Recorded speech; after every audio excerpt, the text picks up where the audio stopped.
এত বড় হয়ে গেছিস, এখনো কিছু না করে অলসের মতো ঘোরাঘুরি করিস।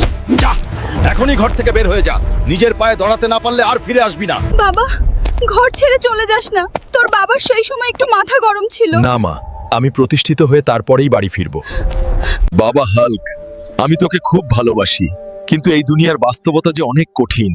আমরা মরে গেলে তুই কিভাবে এই দুনিয়াতে টিকে থাকবি? চাচা, আমাকে আপনার এখানে একটা কাজ দিবেন? আমার আর কোথাও যাওয়ার জায়গা নাই।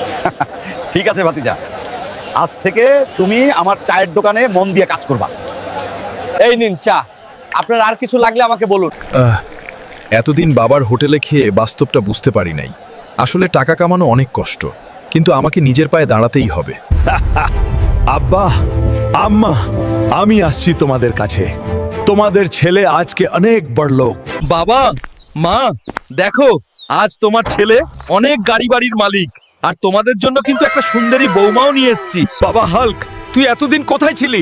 তোর বাবা মা তো 2 বছর আগে মারা গেছে। কি? না, এই হতে পারে না। বন্ধুরা, আমরা বাবা মায়ের জীবিত অবস্থায় তাদের মূল্য বুঝি না। যদি বাবা মাকে ভালোবাসো, তাহলে চ্যানেলটা সাবস্ক্রাইব করে রাখো।